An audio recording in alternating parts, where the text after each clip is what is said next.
and on we'll go. प्रयोगशाला परिचालक के 30 MCQ करने वाले हैं। हमारा पार्ट 1 वीडियो है हमारा स्वास्थ्य एवं पोषण। यहाँ से देखेंगे, यहाँ से क्वेश्चन बनते हैं, 30 ऑब्जेक्टिव क्वेश्चन करेंगे। हमारा वीडियो आपको पसंद आता है तो वीडियो को लाइक कर देना, शेयर कर देना और सब्सक्राइब जरूर करना। पार्ट 1 वीडियो पहला है, 30 MCQ करेंगे। निम्नलिखित में से हमारे शरीर में कौन सी सबसे बड़ी ग्रंथि है?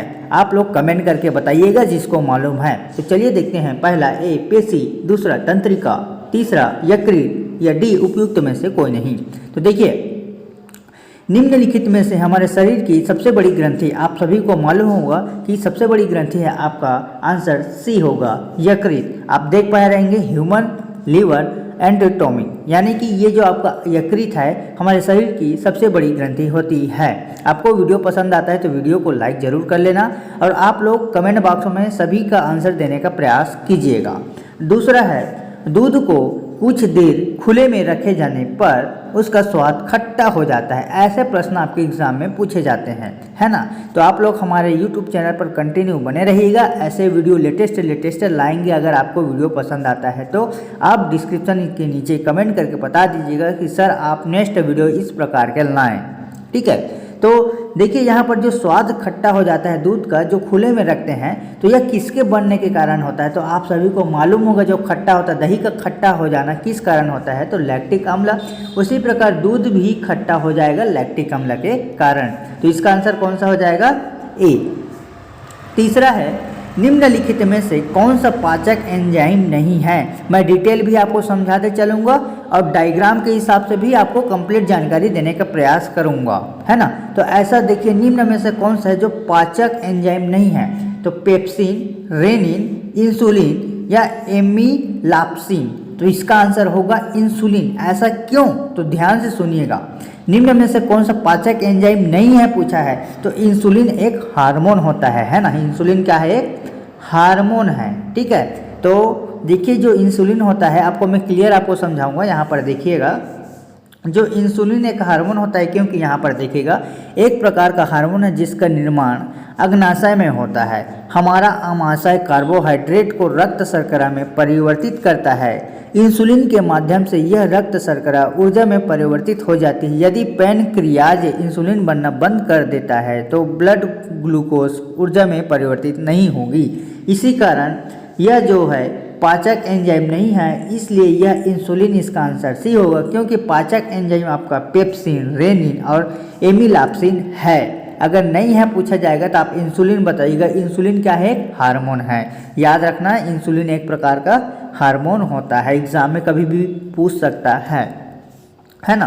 तो चलिए देखते हैं तीसरा से पार्ट में, विटामिन बी की कमी से होता है। आपको डायग्राम के माध्यम से भी बता दिया हूँ, आप समझ गए होंगे। तो इसका आंसर फटाक से कमेंट करके बता दीजिएगा।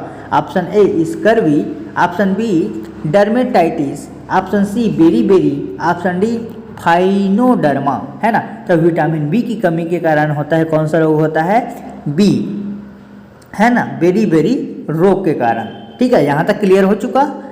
जोड़ पर यूरिक एसिड क्रिस्टलों का एकत्र हो जाना का कारण होता है। देखिए, जो जोड़ होता है ना, हमारा जोड़ है ना, हड्डियों का जोड़ होता है, तो यूरिक एसिड क्रिस्टलों का एकत्र हो जाना, जोड़ पर यूरिक एसिड क्रिस्टल का एकत्र हो जाना, यह आपका होगा ए गठिया का, ठीक है। यहाँ तक आपको क्लियर समझ में आ गई होगी। छठवां प्रश्न, मानव शरीर में निम्नलिखित में से किस अंग की हड्डी सबसे लंबी होती है? ये आपके एग्ज़ाम में कई बार पूछा गया है, हर एक एग्ज़ाम में। तो मैं आपको 9वीं और 10वीं के पाठ्यक्रम के सिलेबस के अकॉर्डिंग आपको मैं क्लियर समझाते चल रहा हूँ, है ना। तो यहाँ पर देखिए, हमारा पार्ट 1 वीडियो है, पहला है। आज आपका 8 अक्टूबर है, पहला क्लास, पहला वीडियो, है ना। वीडियो आपको पसंद आई होप कि वीडियो पसंद आता है तो वीडियो को लाइक ज़रूर करना और शेयर ज़रूर कर दीजिएगा, है ना। अगर आपको पार्ट 2 वीडियो चाहिए तो हमें कमेंट करके बता दीजिएगा, ठीक है। अगर आप व्हाट्सएप ग्रुप में जुड़ना चाहते हैं तो डिस्क्रिप्शन के नीचे लिंक में दिया गया है, ठीक है। तो चलिए आप लोग बताइएगा, मानव शरीर की सबसे लंबी हड्डी कौन सी होती है, यानी कि हमारे शरीर की सबसे बड़ी हड्डी? तो आप बताएंगे मेरुदंड, उरु यानी कि जांग की हड्डी, रिब केज या बाहु। तो इसका आंसर बी होगा, उरु यानी कि जांग की हड्डी, है ना। तो आप लोग नोट करते चलिएगा या फिर इसका स्क्रीनशॉट ले सकते हैं। अगर इसका PDF पाना चाहते हैं तो हमें कमेंट करके बताइएगा, ठीक है। जो जो एग्ज़ाम में पूछे जाते हैं मैं आपको बता रहा हूँ। देखिए यहाँ पर पहला आपको बताया बेरी रोग, ये वाला। इसके बाद जोड़ यानी कि जो यूरिक एसिड क्रिस्टलों का एकत्र हो जाने के कारण होता है गठिया, ये ऑप्शन ए आएगा। और मानव शरीर की सबसे मानव शरीर की सबसे लंबी हड्डी होती है जांग की हड्डी। आप देखिए ये पूरा लंबी जो हड्डी है ना, हमारी सबसे लंबी होती है जांग की हड्डी, ठीक है, सबसे लंबी होती है हमारे शरीर में, है ना। तो चलिए नेक्स्ट टॉपिक है आपका औसत वयस्क के शरीर में कितना रक्त होता है।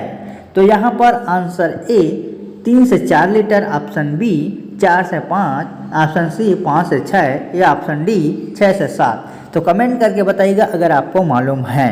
तो देखिए औसत वयस्क के शरीर में कितना रक्त होता है, तो आप बताएंगे 5 से 6 लीटर। कितना है? 5 से 6 लीटर। याद रखना औसत वयस्क के शरीर में कितना रक्त होता है, 5 से 6 लीटर।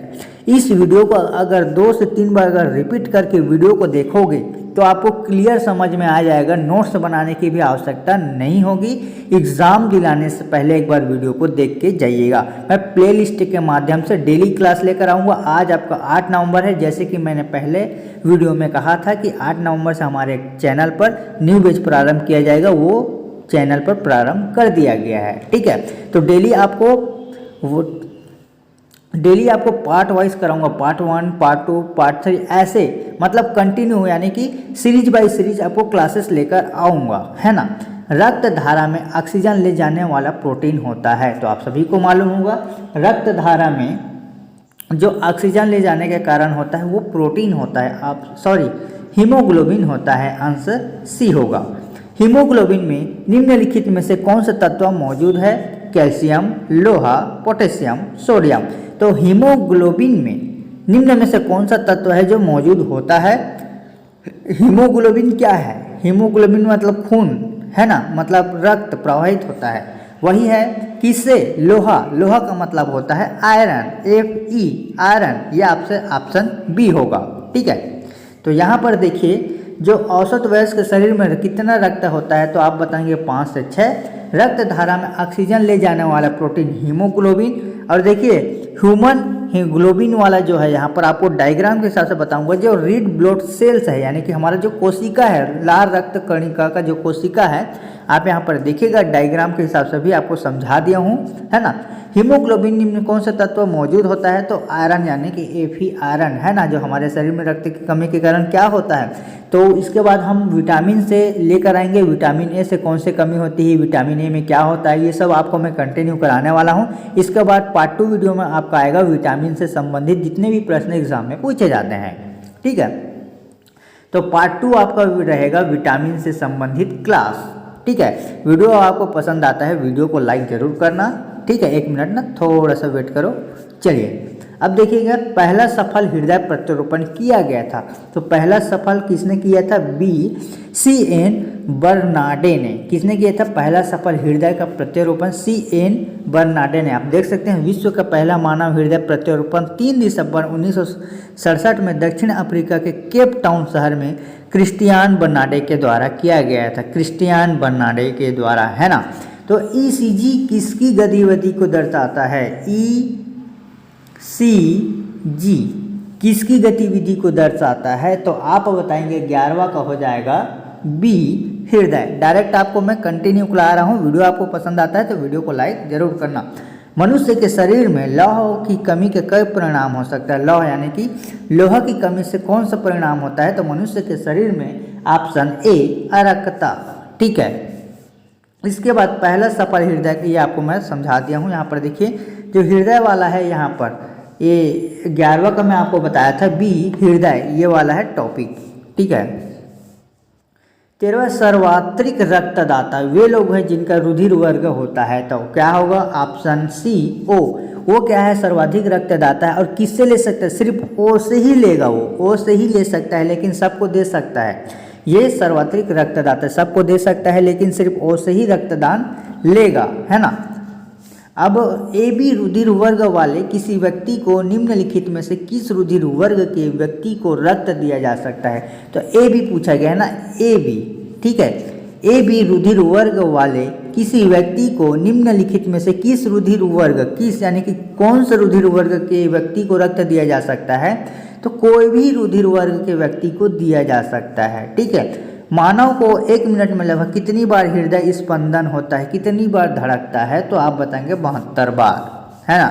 अब देखेंगे यहाँ पर मानव का सामान्य रक्तदाब कितना होता है। तो एग्जाम में ऐसे ऐसे प्रश्न पूछे जाएंगे, आप कंफ्यूज नहीं होइएगा।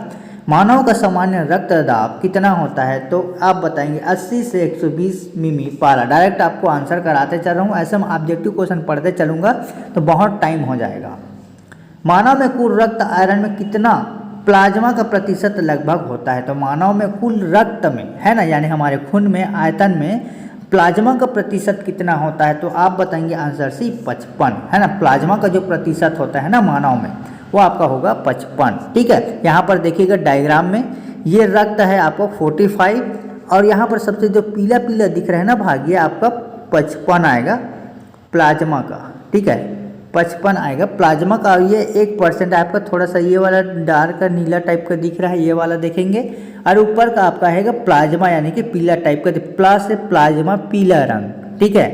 अगर रक्त का पूछा जाएगा, रक्त का, तो आप बताएंगे 45, ठीक है। मानव में कुल रक्त का आयतन में प्लाज्मा का प्रतिशत पूछा गया है, तो प्लाज्मा का बताएंगे 55 और रेड ब्लड सेल्स का पूछेगा, रेड यानी कि लाल रक्त कोशिका का पूछेगा, तो आप बताएंगे 45। निम्नलिखित में से कौन सा रोग वंशानुगत रोग होता है, यानी कि जो पारिवारिक चलते आता है, खानदानी इसको बोलते हैं ना। तो निम्न में ऐसा कौन सा रोग है जो वंशानुगत रोग है। तो आप बताएंगे हीमोफीलिया। कौन सा है, हीमोफीलिया जो होता है ना, जो वंशानुगत यानी कि क्रम वाइज चलते रहता है।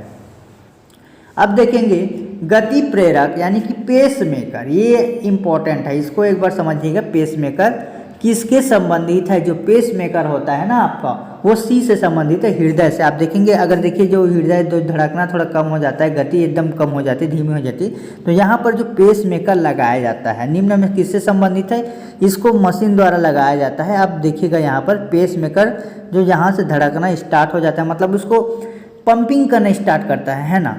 मानव हृदय में कक्षाओं की संख्या कितनी होती है, 4, 2, 5, 3। तो देखिए मानव शरीर में, मानव हृदय में कक्षों की जो संख्या होती है, आपको यहाँ पर मैं समझा रहा हूँ, देखिएगा। मानव हृदय में कक्षों की जो संख्या होती है आपका 4 होती है। कितनी होती है, 4 होती है। 1, 2, 3, 4, ये मानव हृदय में कक्षों की संख्या होती है। आई होप कि वीडियो आपको पसंद आ रहा है, तो वीडियो को लाइक कर देना, शेयर जरूर करना। वयस्क पुरुष, देखिए मैं आपको बोलता हूं कि वीडियो को लाइक करना, लेकिन आप लोग लाइक नहीं करते, फिर मज़ा नहीं आता, फिर मैं वीडियो लाने का मन नहीं करेगा फिर, ठीक है। इसीलिए कह रहा हूं, अगर वीडियो आपको पसंद आ रहा है तो वीडियो को जरूर लाइक करना, है ना। मैं बार बार कह रहा हूं, इस बार आपको नहीं कहूँगा, आपकी मर्जी, आपको लाइक करना है तो करो, नहीं करना है तो मत करो, ठीक है। वयस्क पुरुष में आरबीसी की सामान्य संख्या होती है। तो जो आरबीसी होता है हमारा शरीर में, मनुष्य में सामान्य होती है 5.0 मिलियन, यानी कि 5 मिलियन, है ना। वयस्क पुरुष में हमारा आरबीसी 5 मिलियन। अब देखेंगे ऊतक, 1 मिनट थोड़ा वेट करो। हाँ, कणिकाओं यानी कि कार्पसल के बिना रक्त तरल अंश को क्या कहते हैं। तो इसको क्या कहेंगे, सीरम कहेंगे, ठीक है। जो कणिका होता है आपका कार्पसल के बिना रक्त, देखिए इस वीडियो को 2 से 3 बार अच्छे से रट डालिएगा, ठीक है ना। मैं डेली क्लास लेकर आऊँगा, कल आपका पार्ट 2 में रहेगा विटामिन से संबंधित। कणिकाओं यानी कि कार्पसल के बिना रक्त तरल अंश होता है सीरम। रुधिर वर्ग बी वाला व्यक्ति कौन से रुधिर वर्गों के व्यक्ति को रक्तदान दे सकता है, इसको ध्यान से समझिएगा, ठीक है। रुधिर वर्ग यानी कि बी वाला व्यक्ति, रुधिर वर्ग जो है आपका बी वाला व्यक्ति कौन से रुधिर वर्गों के व्यक्ति को रक्तदान दे सकता है। तो बी और ए बी, इसका आंसर डी। मानव रुधिर में कोलेस्ट्रॉल का सामान्य स्तर होता है। अब कोलेस्ट्रॉल पूछा गया है, तो कोलेस्ट्रॉल कितना होगा। तो कोलेस्ट्रॉल आपका होगा ये डी, 180 से 200 mg, है ना। मानव रुधिर में कोलेस्ट्रॉल का जो सामान्य स्तर होता है 180 से 200 mg। निम्न में से किस विटामिन ए अधिकतम मात्रा होता है? तो विटामिन ए किस में मिलता है? गाजर में, सबसे ज़्यादा गाजर में मिलता है विटामिन ए। आलू क्या है? कार्बोहाइड्रेट है। दाल क्या है? प्रोटीन है। आंवला क्या है? सी, विटामिन सी है ना। तो विटामिन से कल क्लास लेकर आऊँगा, आप लोग इंतज़ार करते रहिएगा, है ना। 8 नवंबर आज पहला क्लास है, 9 नवंबर को आपका एक क्लास आएगा विटामिन से संबंधित। ये आपका है विज्ञान का हमारा स्वास्थ्य एवं पोषण। तो हीमोग्लोबिन क्या होता है? हीमोग्लोबिन क्या होता है भाई? हैं, तो इसका आंसर होगा ए, प्रोटीन। हीमोग्लोबिन क्या है? प्रोटीन है। आई होप कि वीडियो आपको पसंद आया तो वीडियो को लाइक ज़रूर करना, इंतज़ार कीजिएगा। अगर वीडियो आपको पसंद आए तो वीडियो को सब्सक्राइब, शेयर और लाइक ज़रूर करना। आज के लिए इतना ही, बहुत बहुत धन्यवाद।